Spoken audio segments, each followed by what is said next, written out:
라니맘닷컴의 후원으로 제작되는 1월 11일 화요일 통키뉴스, 오늘 장시학 전에 부지런하게 시작하도록 하겠습니다. 먼저 화면에 보시다시피 이 시간 실시간으로 들어오는 국제뉴스 부분을 좀 간추려 봤습니다. 미국 공화 의원이 지난 대선인 공정했다 했더니 트럼프 대통령이 미쳤냐 혹은 바보인가 라고 맞받아치는 일이 있었네요.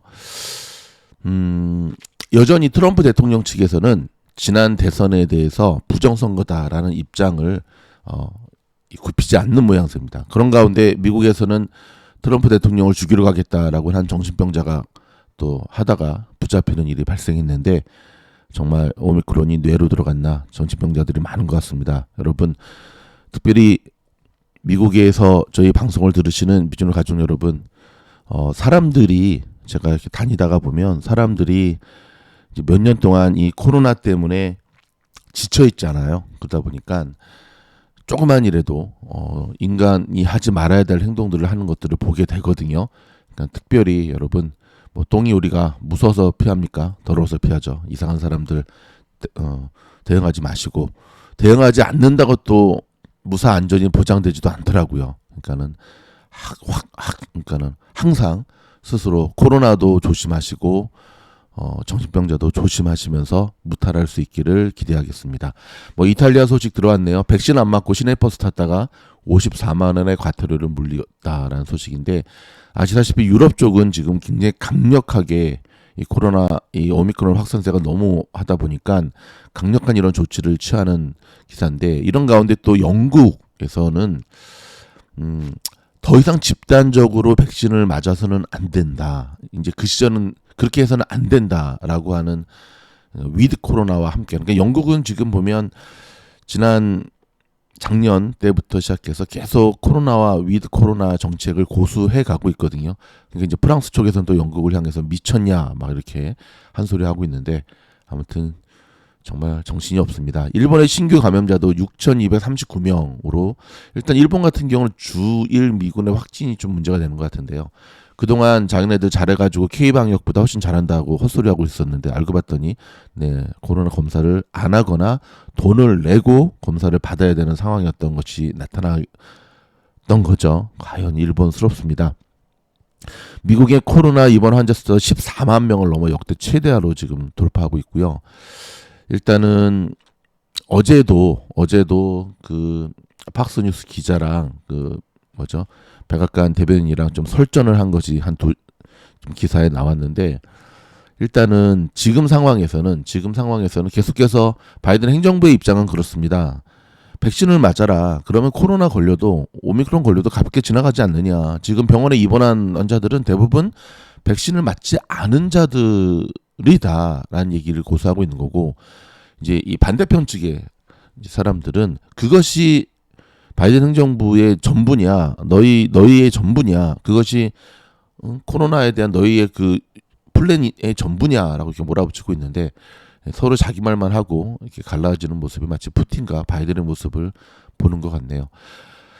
미국 국무부가 이런 가운데 북한의 탄도미사일 발사 규탄을 하고 있고요. 외교적 접근에 전념하겠다라는 얘기를 하고 있고, 미국이 계속해서 항생 치료제 60만 회분을 코로나 추가 구매했다는 얘기. 유가는 코로나 재확산에도 불구하고 락다운을 하지 않는 모습이 나오면서 다시금 상승세로 지금 올라가고 있다라고 하는 소식입니다. 2달 내에 유럽 인구 절반 이상이 오미크론에 감염될 것이다라고 하는 좀 충격적인 기사가 나왔는데, 과연 이제 오미크론을 코로나로 볼 것이냐, 일반 독감으로 볼 것이냐라고 하는 것이 지금 논란이 되고 있죠. 좀 전에 말씀드렸던 대로 독일 보건부가 방역 강화를 안 하는 영국을 향해 비윤리적인 도박이다라고 몰아세우고 있고요. 카자흐스탄의 지금 시위도 여전히 지금 주목하고 있고요. 시진핑 같은 경우는 당의 기율, 국법 위반은 누구도 용서 없다라고 하는, 다시 한번 공산당에 대응하지 마라라고 하는 절대 권력 앞에서 계속 강화하는 모습을 보여주고 있습니다. 그 위에 미국 연준 2인자가 내부 정보 이용해서 주식 투자 의혹에 불명예 조기 퇴진하는 요 기사들이 지금 계속 나오고 있거든요. 그러니까 연준에 있는 의원들이 자기네들의 정보를 이용해서 지금 내부자 정보죠. 주식 투자해서 돈 버는 그리고 예를 들어서 이번 달 말에까지가 임기면 그래서 뭐 한 달 앞두고 그냥 퇴진해 버리는 참 돈 앞에서는 지금까지 지네들이 쌓아왔던 명예도 정말 자부심도 없는 것 같습니다. 저런 부자는 부자도 아니죠. 쓰레기입니다. 자, 미국이 어제 말씀드렸죠. 지금 러시아하고 이거 우크라이나 사태에 대해서 논의를 하고 있는데 미국은 긴장 완화를 먼저 해야 된다 주장하고 있고 러시아는 나토의 비확장부터 먼저 해야 된다라고 서로 자기 말만 하다가 일단 헤어졌다라고 하는 소식이거든요. 자, 백악관이 아프간의 국민 구호에 아프가니스탄 쪽이죠. 3,600억 원의 추가 지원을 하기로 결정했다라고 하는 소식입니다. 자, 여기까지가 지금 직전에 들어온 국제 뉴스였고요. 자, 오늘 첫 번째 소식은 여러분 NFT라고 혹시 들어보셨습니까? NFT 지난해 NFT 한국말로는 대체 불가 토큰이라는 얘기를 하는데요. 기억하십니까? 테슬라 CEO인 일론 머스크 여자친구 그라함스라고 하죠. 그녀가 그린 작품이 NFT로 엄청나게 비싸게 팔렸던 그러면서 살짝 이렇게 유명해졌었는데 여러분 지금 한국은 미국도 마찬가지인데요. 이 NFT 열풍이 무섭습니다. 저도 요즘 여기에 대한 공부를 제가 좀 하고 있는데 하면 할수록 정말 심장이 좀 콩콩콩 뛰는 느낌을 받는데요. 자, 오늘 들어온 기사에 따르면 작년 2021년에 NFT 판매액이 재작년보다 2020년보다 무려 놀라지 마시기 바랍니다. 262배나 불어났다고 합니다. 246억 달러. 자, 로이터 통신에 따르면 블록체인 NFT 시장 조사 업체 뎁레이더의 통계를 인용해서 2020년 9,490만 달러에 불과했던 NFT 판매액이 지난해 물론 이제 엄청난 돈이 몰리면서 투기적인 성격이 좀 강하죠. 그럼에도 불구하고 뭐 그렇게 또 따지면 뭐 코인은 투기가 아니냐 뭐 이렇게 얘기를 하는데 일단 그건 일단 넘어가서 투기 소요 등으로 인해 급증했다라고 전했고요. NFT 판매액이 지난 8월 정점을 찍었으나 9월에서 11월 감소세를 나타내다가 다시금 지난달 12월에 다시 반등했습니다. 또 투기 수요가 몰리면서 구매 후 수일 만에 대파라 수익을 챙기는 사례도 있었다고 로이터는 소개를 했는데요. NFT 정보 사이트 넌펀저블닷컴에 따르면 지난해 팔린 NFT 가운데 최고가는 비플이라는 예명으로 시작하는 디지털 아티스트 마이크 윙클만의 작품이 지난 3월 크리스티 경매에서 기록한 6,930만 달러였습니다. 단 일반적인 거래 범위 가격은 100달러에서 1,000달러였는데요. 또 지난해 이뤄진 NFT 거래액의 85%가 가운데 10%에 집중돼 있다. 그러니까는 상위 10%가 이제 엄청난 걸 차지하고 있다는 거죠. 하지만 로이터는 자료 수집 범위에 따라 집계된 NFT 판매액의 차이가 나타나고 있다면서 크립토 슬램과 넌펀저블닷컴이 각각 집계한 지난해 판매액은 183억 달러와 157억 달러였다고 소개를 했습니다. 로이터는 NFT 가격 변동폭도 컸다면서 NFT의 시조격인 크립토펑크 NFT가 지난해 7월에 10만 달러에서 11월에 50만 달러까지 올랐다고 지난달 올랐다가 12월에 35만 달러로 떨어지기도 했다고 전했습니다. 여러분, 이 NFT 쪽에 관심이 있으신 분들은 자, 이쪽 관련된 전문가들이나 책에서 항상 하는 얘기가 아직도 늦지 않았다. 이제 초기 단계다라고 하는 얘기를 계속하고 있거든요. 한번 공부해 보심이 어떠신지요. 자, 제롬 파월이 오늘 아시죠? 인사청문회. 제롬 파월의 인사청문회가 오늘 있는 날입니다. 저희가 지난번에 항상은 아닌가요? 잠깐만요. 이번 주에 기억해야 될 경제 지표며 이런 부분 요건 저기 멤버십 영상에서 다뤘던 부분이거든요. 자, 이번 주 기억해야 될 경제 지표들이 있는데 꼼꼼히 챙기셔야 됩니다. 자, 오늘은 12월에 NFI 소기업의 낙관 지수가 있고요. 1월에 경기 낙관 지수와 세계은행 세계 경제 보고서가 있는데 중요한 것은 오늘은 파월 의장의 청문회 동부 시간으로 10시부터 진행이 된다고 하는데 지금까지 항상 시장이 좀 폭락을 하거나 그럴 때 파월이 어떤 발언을 했나 가만히 보면 그래도 시장을 좀 어루만지는 비둘기파적 발언을 했다는 것을 알 수가 있거든요. 근데 이제 오늘 연임을 위한 청문회인데 무난히 청문회는 좀 형식적인 부분이 강하죠. 연임이 무난히 통과될 것으로 보여지는데 오늘 파월이 어떤 말을 할지 분명히 의원들은 질문을 던질 겁니다. 인플레이션에 대한 해법에 대해서 오늘 파월이 어떤 말을 할지가 시장에서 또 주목하고 있는 부분이거든요. 자, 이번 주는 무엇보다도 제일 중요한 것은 금요일에 발표 예정인 12월의 발음이 잘 안 되네요. 소매 판매 지수인데요. 요걸 앞두고 지금 시장이 계속해서 주목하고 움츠리고 있다는 사실을 기억을 하셔야 됩니다. 아셨죠? 12월이 아니라 이번 주 금요일 발표되는 12월 소매 판매 지수 꼭 기억하시기 바랍니다. 자, 그다음에 몇 가지 중요한 미국의 로컬 뉴스 지금 전해드릴 텐데, 여전히 오미크론 확산세가 굉장히 무섭다라고 하는 것이 뭐 캘리포니아뿐만 아니라 지금 미 전역에서 계속해서 일어나면서 지금 병원의 인력 부족 사태가 악화되기 시작했습니다. 그래서 캘리포니아주 보건당국이 병원 의료진들에 대한 코로나 격리 지침을 일부 완화했습니다.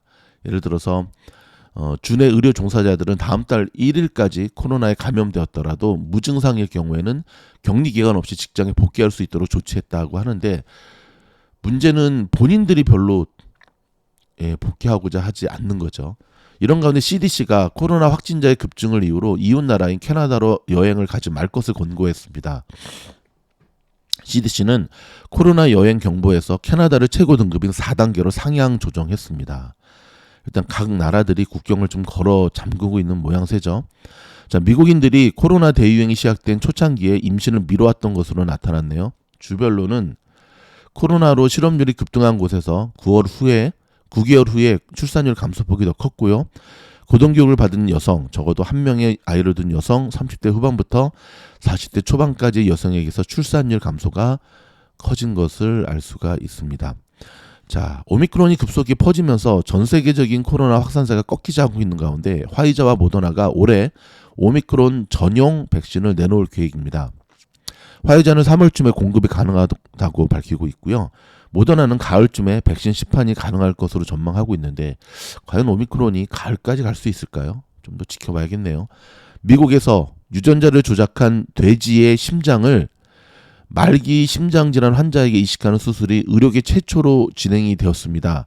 이식받은 환자는 즉각적인 거부 반응 없이 사흘째 회복 중이라고 하는데, 만약에 이것이 성공한다고 하면은 굉장히 그렇죠, 놀라운 일이죠. 자, 연방 세금 보고가 오늘 24일 시작돼 4월 18일에 마감되지만 전년도에 처리 못한 적체 건수가 무려 800만 건이나 된답니다. 와, 이래서 직원들이 열심히 하는데도 안 되나 보네요. 텍스 리펀이라든지 세금 환급이 대거 지연될 것으로 IRS 연방국세청이 밝혔습니다. 미국이 트럼프 시절의 이민 제한과 팬데믹 여파가 겹치면서 5년 만에 영주권 발급이 4분의 1로 급감해서 극심한 인력난을 겪고 있는 것으로 나타났습니다. 그러니까 지금 그렇죠. 이 미국의 인력난의 문제는 단지 오미크론 때문에 사람들이 일을 하지 않으려고 하는 것으로만 생각하기에는 조금 그닥 설명이 잘 안 됐던 거죠. 알고 봤더니 트럼프 시절에 이민 제한의 여파도 한몫을 하고 있네요. 한 해에 100만 명 안팎에서 영주권을 발급했으나 지난해에는 25명 아래로 4분의 1이나 급감했고요. 이민 노동력에 의존하고 있는 3D 업종이 구인난에 시달리고 있는 것으로 나타났습니다. 자, 캘리포니아에 거주하시는 분들, 특별히 서류 미비자의 신분으로 살아가시는 분들한테는 굉장히 좋은 뉴스네요. 자, 캘리포니아주가 특정 연령대 서류 미비자에게만 제공하던, 지금까지도 그렇게 했습니다, 건강보험 혜택을 모든 서류 미비자들에게 확산하는 방안을 전국 최초로 추진합니다. 이에 따라 캘리포니아 주에 거주하는 모든 서류 미비자들은 빠르면 오는 2024년부터 저소득층 의료비 지원 프로그램 메디케이드를 이용할 수 있을 전망입니다. 2024년부터. 그럼에도 불구하고 신분과는 상관없이 이 보험만큼은 확실하게 하겠다라고 하는 캘리포니아 주의 방침이라는 것 기억하시기 바랍니다. 뉴욕시에 거주하는 영주권 등 합법 체류자라면 시민권자가 아니더라도 투표할 수 있게 됩니다. 뉴욕시가 영주권자도 이제 투표권을 부여한다라고 밝힌 건데요. 파격적인 거죠. 자, 에릭 애덤스 뉴욕시장은 뉴욕시에서 시행되는 각종 지방 선거에서 합법 체류자들도 투표할 수 있도록 하는 시의회 조례에 대해 거부권을 행사하지 않기로 했습니다. 우크라이나 사태를 해결하기 위한 미국과 러시아의 접점 찾기가 험난을 겪을 것으로 보이네요. 좀 전에도 설명드렸듯이 미국과 러시아의 첫 회담에서 러시아의 우크라이나 침공이 당장 현실화될 우려는 다소 완화됐지만 일단 대화는 시작이 됐으니까요.